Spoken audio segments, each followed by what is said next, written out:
Friend ఈ ఉప్మా ఒక్కసారి try చేస్తే హోటల్లో తిన్నట్టుగా టేస్ట్ వస్తుంది. రవ్వ గట్టిగా కాకుండా సాఫ్ట్ అండ్ ఫ్లఫీగా ఎలా రావాలో ఈ వీడియోలో చూద్దాం. సో చివరి వరకు వీడియోని చూడండి, అస్సలు స్కిప్ చేయొద్దు. మీరిచ్చే ఒక్క లైక్, ఒక్క షేర్, ఒక్క సబ్స్క్రైబ్ బటన్ మన ఛానల్ గ్రోత్ కి చాలా యూజ్ అవుతుంది. ఉప్మా తినేటప్పుడు మీరేం వేసుకుంటారు? పుట్నాల పప్ప, కరివేపాకు పొడ లేదా మామిడి చట్నీయా? Welcome to Saranya vlogs. Please like, share and subscribe to our channel and your sub means a lot for us. ముందుగా నేను ఒక ఐరన్ కడాయి తీసుకున్నాను అండ్ మనం ఉప్మా ఏదైతే చేస్తామో సో ఆ ఉప్మా రవ్వ ముందుగా డ్రై రోస్ట్ చేసుకుంటే చాలా బాగుంటుంది. అండ్ ఆ రవ్వని మనం వేయించేటప్పుడు ఒక స్పూన్ ఆయిల్ కానీ లేదా నెయ్యి కానీ వేసుకుంటే మాత్రం ఆ ఫ్లేవర్ బాగా ఉంటుంది. సో కొంతమంది నెయ్యిని ఇష్టపడతారు, కొంతమంది నెయ్యిని ఇష్టపడరు. సో అలాంటప్పుడు కొంచెం నెయ్యి అండ్ నూనె రెండు కాంబినేషన్ లో వేసుకుంటే మాత్రం టేస్ట్ ఇంకా బాగుంటుంది. అండ్ ఉప్మాలో మనం అనుకుంటాం కానీ ఆయిల్ కొంచెం ఎక్కువ ఉంటేనే బాగుంటుంది. రవ్వని మరీ హై ఫ్లేమ్ లో పెట్టి మార్చకండి, మీడియం ఫ్లేమ్ లో పెట్టాలి అండ్ ఎప్పుడు కలుపుతూనే ఉండాలి. అప్పుడే రవ్వ అన్నది ఈక్వల్ గా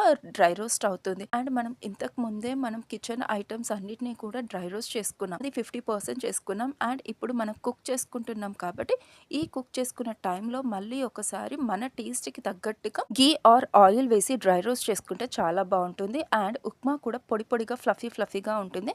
అండ్ ఈ ఐరన్ కడాయిలో నేను కుకింగ్ కి యూస్ చేస్తున్నాను. అండ్ ఇలాంటి ఐరన్ మనం వాడొచ్చా వాడొద్దా, ఎందుకంటే మంట ఎక్కువగా పెట్టేసరికి మొత్తం అంతా నాకు బ్రౌనిష్ లాగా వచ్చేస్తుందండి. మరి అది ఏంటో తెలియదు, బట్ ఒకసారి ట్రై చేద్దాం. అండ్ ఆయిల్ వేసుకున్నాం కదా తాలింపుకి, సో రవ్వ కూడా నేను తీసి పక్కకు పెట్టాను. అండ్ ఉప్మా అన్నప్పుడు ఉప్మా లాగా చేస్తేనే బాగుంటుందండి, ఎక్కువగా వెజిటబుల్స్ వేసి ఆ కిచడీ లాగా చేస్తే బాగుండదు. సో ఫస్ట్ మనము మిర్చిని ఫ్రై చేసామనుకోండి, ఆ కారం అన్నది కంప్లీట్ గా వెళ్ళిపోతుంది. సో ఆయిల్ హీట్ ఎక్కిన తర్వాత మనం ఇలాగో ఇది ఐరన్ కడాయి అండ్ ఇంత రవ్వని మనం హీట్ చేసాం, సో కడాయి అన్నది హీట్ గానే ఉంటుంది. సో అలా వెయ్యంగానే మిర్చి చూడండి ఎలా హీట్ అయిపోయిందో. అండ్ ఇందులోనే మనం ఆవాలు వేసాము, జీలకర్ర వేసాము అండ్ ఇక్కడ వచ్చేసి మనం కట్ చేసి పెట్టుకున్న ఎండుమిర్చి ఉంది కదా, అవి కూడా వేసి చక్కగా టాస్ట్ చేయాలి. ఉప్మాని సింపుల్ గా చేస్తేనే బాగుంటుంది. అండ్ ఉప్మాలో కూడా డిఫరెంట్ టైప్స్ ఉంటాయండి.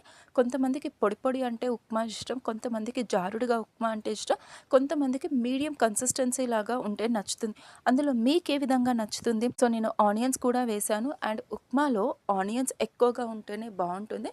అండ్ ఆ ఆనియన్స్ కూడా కంప్లీట్ గా కుక్ అవ్వాలండి. సో ఇవన్నీ కూడా త్వరగా కుక్ అవ్వాలి అని చెప్పేసి నేను టేస్ట్ కి సరిపడా సాల్ట్ వేసుకున్నాను, ఎందుకంటే ఉప్మాలో మనకి ఎలాగో సాల్ట్ ఉంటుంది కదా.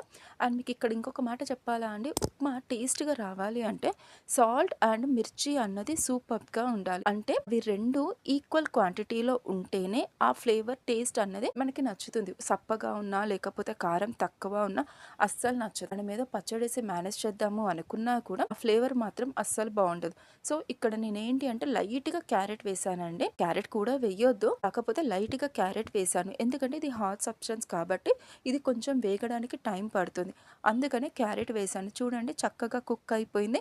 ఈ టైంలోనే మనం కరివేపాకు వేయాలి. అండ్ ఇక్కడ నేను ఆయిల్ ఎక్కువగానే వేసాను అండ్ మనం రవ్వలో కూడా ఆయిల్ ఎక్కువగానే వేసామండి. కరివేపాకు చక్కగా చిటపట అంటుంది కదా, ఇందులోనే మనం కొత్తిమీర కూడా వేసుకోవాలి. కొత్తిమీర కూడా ఆయిల్లో ఫ్రై చేస్తే ఆ టేస్ట్ సూపర్ గా ఉంటుంది. అండ్ ఇవన్నీ ఇలా ఫ్రై అవుతున్న టైంలోనే మనము ఇంకా మనకు ఉప్మాకి ఏమేమి అవసరం ఉంటుంది, మీకేమైనా ఐడియా ఉందా? మా ఇంట్లో మాత్రం పల్లీలు, శనగపప్పు, పెసరపప్పు వేస్తారండి.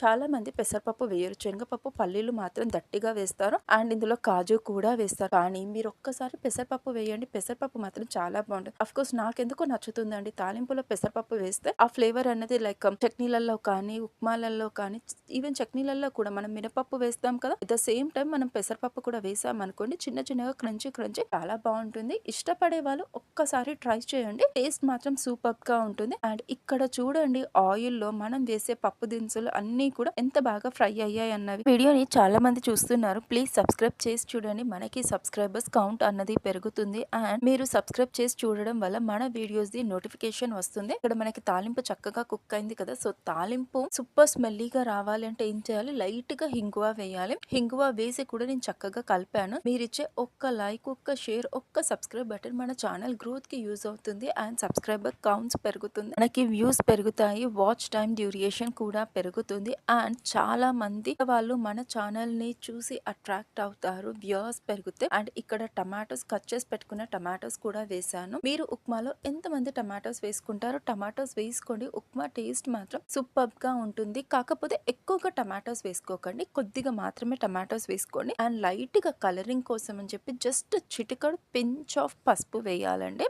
అండ్ ఇక్కడ ఏంటి అంటే నేను ఎసరుకి వాటర్ పోసుకున్నాను. మనం మామూలుగా ఒక కప్ ఆఫ్ రవ్వకి 1.5 కప్ వాటర్ పోసామనుకోండి, మనకి ఆ రవ్వ అన్నది పొడి పొడి వస్తుంది. అలాగే 2 కప్స్ ఆఫ్ వాటర్ పోసామనుకోండి, మనకి క్రీమీ అండ్ ఫ్లఫీ లాగా వస్తుంది. 2.5 కప్స్ వాటర్ పోసామనుకోండి, మనకి జారుడు ఉప్మా లైక్ లూజ్ ఉప్మా, కొంతమంది పిల్లలు జావా అంటారు కదండి, ఆ విధంగా ఉంటుంది. సో ఇక్కడ మనకి వాటర్ ఫుల్ గా మరిగిన తర్వాత ఎంచుకున్న ఉప్మా రవ్వని కొద్ది కొద్దిగా అందులో వేయాలి. గుర్తుపెట్టుకోండి, ఒకటేసారి రవ్వ మొత్తం వేసేయొద్దు, అది ఉండలు కట్టుతుంది అండ్ టేస్ట్ అస్సలు బాగుండదు. సో కొద్ది కొద్దిగా వేసుకుంటూ కలిపేయాలి.